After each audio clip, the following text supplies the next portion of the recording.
ఈ రోజు నుంచి మనం భువన సుందరి గ్రీకు పురాణ కథ చెప్పుకుందాం. ఇది 9 భాగాలుగా ఉంటుంది. ఈ కథ పూర్తిగా విని మీ అమూల్యమైన అభిప్రాయాలు తెలియజేయగలరు. అలాగే లైక్ చేసి మీ ఆత్మీయులకు షేర్ చేయగలరు. కథలోకి వెళ్దాం. ఫ్రిజియా అనే దేశంలో ట్రాయ్ అనే నగరానికి వర్ధనుడు రాజుగా ఉండేవాడు. ఆయన భార్య గర్భిణిగా ఉండి ఒక కల కన్నది. ఆ కలలో ఆమెకు తన గర్భాన ఒక కొరివి పుట్టినట్టు, దాని నుంచి బయలుదేరిన అగ్నికీలలు ట్రాయ్ నగరాన్ని తగలబెట్టేసినట్టు కనిపించింది. ఆమె భయంతో కేకలు పెడుతూ నిద్రలేచి తన కలను గురించి భర్తకు చెప్పేసింది. వర్ధనుడి కొడుకులలో జ్ఞాని అనేవాడు రానున్నది చెప్పగలవాడు. అందుచేత వర్ధనుడు జ్ఞానికి కలను గురించి చెప్పాడు. పుట్టబోయేవాడు నగరానికి అరిష్టం తెస్తాడు, అందుచేత వాడు పుట్టగానే చంపించు అని జ్ఞాని సలహా ఇచ్చాడు. ఒకనాడు చీకటి పడబోతున్న సమయాన వర్ధనుడి భార్య ఒక మగ శిశువును కన్నది. ఆ శిశువును వెంటనే చంపేయక వర్ధనుడు ఆ పని చేసే భారాన్ని తన పశువుల మందల నాయకుడి పైన వేశాడు. పశువుల కాపరి తన మందులతో పాటు ఐడా పర్వతం మీద ఉంటూ ఉంటాడు. అతను రాజాజ్ఞ ప్రకారం శిశువును తీసుకొని ఐడా పర్వతానికి వెళ్ళిపోయాడు. కానీ ఆ పసిపాపను చంపటానికి పశువుల కాపరికి చేతులు రాలేదు. అతను ఆ శిశువును ఒక శిఖరం మీద చావటానికి వదిలేసి తన ఇంటికి వెళ్ళిపోయాడు. కానీ ఆ శిశువు చావలేదు. ఎందుచేతనంటే ఎక్కడి నుంచో ఒక ఆడ ఎలుగుబంటి వచ్చి ఆ దిక్కులేని శిశువుకు పాలిచ్చి ఎండ నుంచి చలి నుంచి శిశువును కాపాడింది. 5 రోజుల అనంతరం పశువుల కాపరి తిరిగి ఆ శిఖరానికి వెళ్ళి ఎలుగుబంటి సంరక్షణలో సుఖంగా ఉన్న శిశువును చూసి ఆశ్చర్యచకితుడయ్యాడు. అతనికి అదేదో దైవమాయ అనిపించింది. ఆ శిశువుకు చచ్చే యోగం లేనట్టు కనపడింది. ఎలుగుబంటి ఎడంగా పోగానే ఆ పశువుల కాపరి ఆ శిశువును తన సంచిలో పెట్టి ఇంటికి తెచ్చుకొని సాగసాగాడు. చాలా అందంగా ఉండటం చేత ఆ శిశువుకు మోహనుడు అనే పేరు వచ్చింది. ఈ విధంగా చావు తప్పించుకున్న మోహనుడు పశువుల కాపరి ఇంట పెరుగుతూ పెద్దవాడు కాసాగాడు. బాల్యం నుంచి కూడా అతనిలో గొప్ప తెలివితేటలు, శరీర బలము, సౌందర్యము పొడకట్టాయి. అతనింకా బాలుడుగా ఉండగానే కొందరు దొంగలు అతను కాసే గోవులను కాజేశారు. మోహనుడు ఒంటరిగా దొంగల మీద పడి అందరినీ చెల్లాచెదురుగా కొట్టి తన గోవులను తిరిగి తెచ్చుకున్నాడు. తన మందలో ఉండే ఎద్దులకు పోట్లాట పెట్టడం మోహనుడికి సరదా. పోట్లాటలో గెలిచిన దాని కొమ్ములకు పూలు, ఓడిన దాని కొమ్ములకు గడ్డి చుట్టేవాడు. తన ఎద్దులలో ఏదైనా మిగిలిన వాటన్నింటినీ ఓడించినప్పుడు అతను దాన్ని ఇతర మందలలోని ఎడ్ల మీద పోటీ పెట్టేవాడు. పందెంలో తన ఎద్దును ఓడించిన దాని కొమ్ములకు బంగారు తొడుగు బహుమానం ఇస్తాననేవాడు. ఐడా పర్వతం మీద మోహనుడు గొర్రెల కాపరి జీవితం గడుపుతున్న సమయంలో దేవలోకంలో ఒక చిత్రం జరిగింది. ఒకచోట పెళ్లి జరుగుతూ ఉండగా అనేక మంది దేవతలు అక్కడ చేరారు. ఆ సమయంలో కలహప్రియ అనే దేవత అతిథుల మధ్య ఒక బంగారు ఫలం పడేసింది. ఆ పండు పైన అత్యంత సౌందర్యవతికి అని రాసి ఉంది. పెళ్లికి అతిథులుగా వచ్చిన ఆడదేవతలలో 3 మాత్రమే ఆ పండు కోసం పోటీ పడ్డారు. వారెవరంటే భూపుత్రి, బుద్ధిమతి, కామిని. ఆ 3లోనూ ఉత్తమ సౌందర్యవతి ఎవరో తేల్చిన వారు లేకపోయారు. ఆ కారణం చేత వారు నేరుగా దేవనాథుడి వద్దకు వెళ్ళి తమ 3లో అత్యంత సౌందర్యవతి ఎవరో తీర్పు ఇవ్వమన్నారు. ఈ తీర్పు నా వల్ల అయ్యేది కాదు. ఐడా పర్వతం మీద ఉంటున్న మోహనుడి వద్దకు వెళ్ళి మీ తగాదా పరిష్కారం చేసుకోండి అని దేవనాథుడు ఆ 3కి సలహా ఇచ్చాడు. 3 అప్సరసలు ఐడా పర్వతం మీదకి చేరే సమయాన మోహనుడు ఆ పర్వతం పైన గల శిఖరాలలోకెల్లా ఎత్తైన శిఖరం మీద గోవులను మేపుతున్నాడు. వారు అతన్ని సమీపించి బంగారు ఫలం అతడి చేతిలో పెట్టి, మోహన, నువ్వు అందగాడవు, బుద్ధిమంతుడవు. మాలో ఎవరి అందం గొప్పదో ఈ ఫలం వారికి ఇయ్యి. ఇది దేవనాథుడి ఆజ్ఞ అన్నారు. నేను పశువులను తోలుకునే సామాన్య మానవుణ్ణి. నాకు దేవతా సౌందర్యం ఏం తెలుసు? ఈ పని నా వల్ల ఏమవుతుంది? కావలిస్తే ఈ పండును 3 సమభాగాలుగా కోసి ఇస్తాను. ముగ్గురు 3 ముక్కలు తీసుకోండి అని మోహనుడు అమాయకత్వం నటించాడు. ఇది దేవనాథుడి ఆజ్ఞ. జవదాటితే ప్రమాదం అని ఆ ముగ్గురు మోహనుణ్ణి భయపెట్టారు. అయితే నిర్ణయిస్తాను. మీరు నా నిర్ణయానికి తల ఒగ్గాలి. కానీ నా మీద ఓడినవారు ఆగ్రహించకూడదు. మానవ మాతృడినైన నేను పొరపాటు నిర్ణయిస్తే మీరు సహించాలి అన్నాడు మోహనుడు. ఇందుకు ముగ్గురు ఆమోదించారు. మీరు ముగ్గురు ఒక్కసారి కనబడుతుంటే నేను ఏ ఒక్కరిని సరిగ్గా చూడలేకుండా ఉన్నాను. అందుచేత మీరు దూరంగా వెళ్ళిపోయి ఒక్కొక్కరుగా నా దగ్గరికి రండి అన్నాడు మోహనుడు. ముగ్గురు చాటుకు వెళ్ళిపోయారు. మొదట భూపుత్రి అతడి వద్దకు వచ్చింది. అతను ఆ అందం పరీక్షించటానికి గాను ఆమె గుండ్రంగా తిరుగుతూ, చూడు మోహన, ఆ పండు నాకిచ్చావంటే ఏ యుద్ధంలోనూ నీకు అపజయమన్నది లేకుండా చేస్తాను. అందంలో కానీ తెలివిలో కానీ ప్రపంచంలో నీతో సమానుడు లేకుండా వరమిస్తాను అన్నది. నేను గుడ్ల కాపరిని తల్లి, నాకు యుద్ధాలెందుకు, విజయాలెందుకు అన్నాడు మోహనుడు. ఆమె వెళ్ళిపోయి బుద్ధిమతి వచ్చింది. మోహన, ముగ్గురిలోనూ నేనే సౌందర్యవతిగా నిర్ణయించావంటే నిన్ను ఆసియాకంతకు రాజును చేస్తాను. ప్రపంచంలోకెల్లా నీకన్నా ధనికుడు లేకుండా వరమిస్తాను అన్నది ఆమె అతనితో.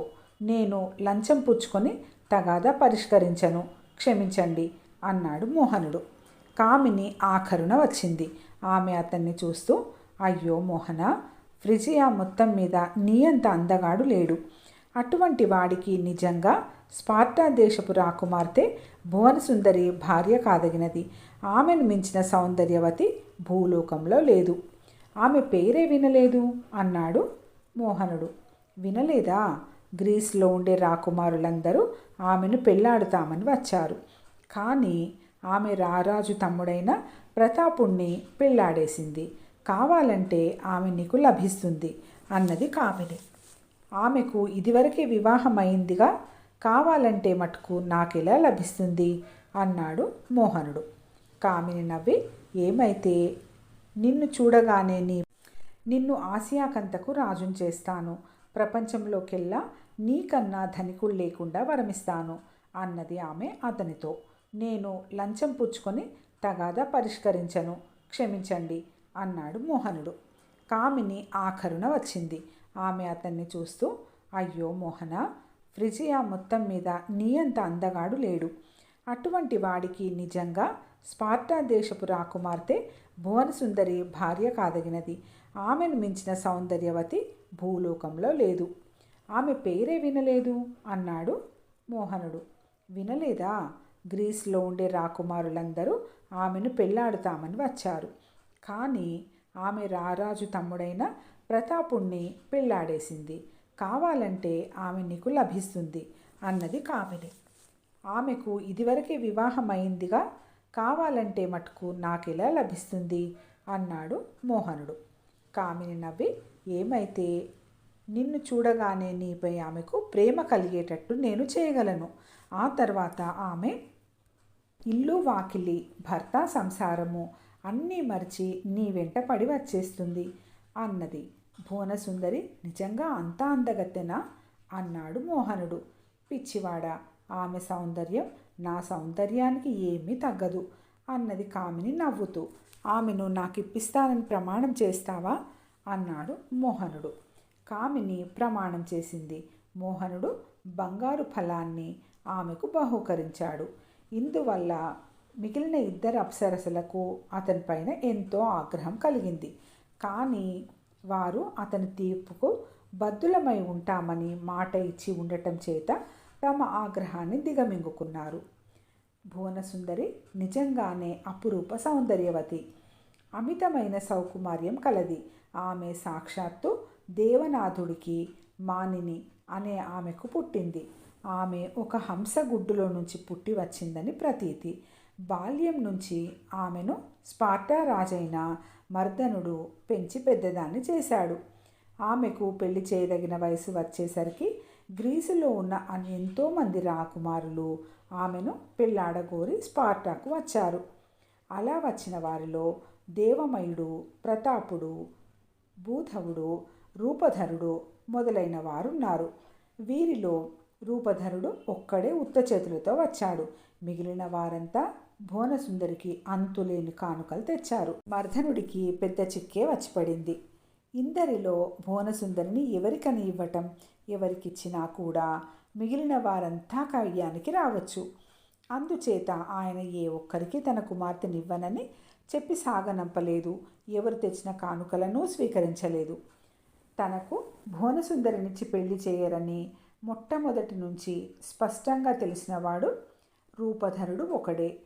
అతను మర్దనుడి వద్దకు వెళ్ళి, మీకు పెద్ద చిక్కు వచ్చిపడిందని నేనెరుగుదును. నాకు మీరు ఒక్క సహాయం చేయండి.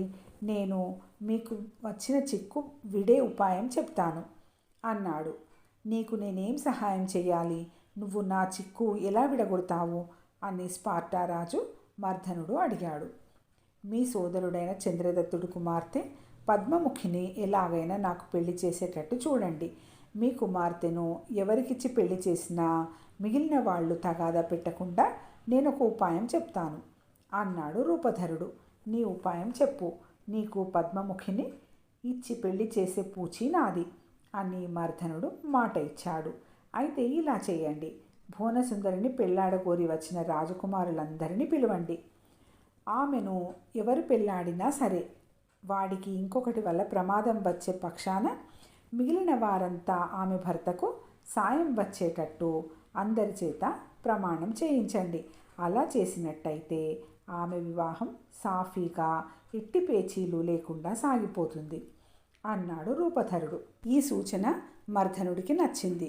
ఆయన గ్రీకు రాకుమారులందరినీ పిలిపించి, మీరంతా భువనసుందరిని పెళ్లాడగోరుతున్న వారే. అయితే ఆమె మీలో ఒక్కరిని మాత్రమే పెళ్లాడగలదు. ఆమె ఎవరినైతే పెళ్లాడుతుందో అతని మీద మీలో అసూయపరుడెవరైనా ఉండి కత్తి కట్టవచ్చు. అలా జరిగే పక్షంలో మీరంతా ఆమె భర్తకు సహాయం వెళతామని ప్రమాణం చేయండి. ఆ తర్వాత ఆమెకు భర్తను నిర్ణయిస్తాను అన్నాడు. రాకుమారులందరూ ఆయన కోరిన ప్రకారం ప్రమాణాలు చేశారు. ఆ తర్వాత భువనసుందరిని ప్రతాపుడికిచ్చి మర్దనుడు పెళ్లి చేశాడు. కొంతకాలం గడిచాక అతను గతించాడు. అతడి స్థానంలో ప్రతాపుడు స్పార్టాకు రాజయ్యాడు. భువనసుందరి వివాహం జరిగినప్పుడే స్పార్టాలో రూపధరుడికి పద్మముఖికి కూడా వివాహం జరిగింది. పద్మముఖి తండ్రి అయిన చంద్రదత్తుడు తన అల్లుడితో, బాబు, నా కుమార్తెను విడిచి ఉండలేను, నువ్వు స్పార్టాలోనే ఉండిపో అన్నాడు. కానీ రూపధరుడు ఎంత మాత్రమూ ఒప్పక భార్యతో సహా తన తేరు ఎక్కి ఇథాకాకు బయలుదేరాడు. చంద్రదత్తుడు వెర్రివాడులాగా రథం వెంట పరిగెత్తుతూ, నా తల్లి, వెళ్ళిపోకు వెళ్ళిపోకు అని కేకలు పెట్టసాగాడు. మామగారి ఈ ప్రవర్తనను రూపధరుడు ఎంతోసేపు సహించలేకపోయాడు. అతను తన భార్యకేసి తిరిగి, ఏమిటిది? నువ్వు వస్తే బుద్ధిపూర్వకంగా నా వెంట వచ్చేయి, లేదా నన్ను విడిచిపెట్టి మీ నాన్న వెంట తిరిగిపో అన్నాడు. పద్మముఖి ఏ సమాధానమూ చెప్పక తన నెత్తి మీది మేలిముసుగు ముఖం మీదికి లాక్కున్నది.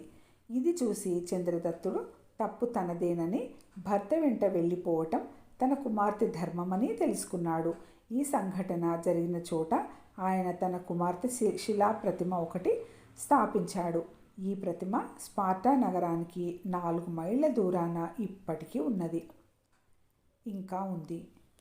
తిరిగి రేపు కలుసుకుందాం.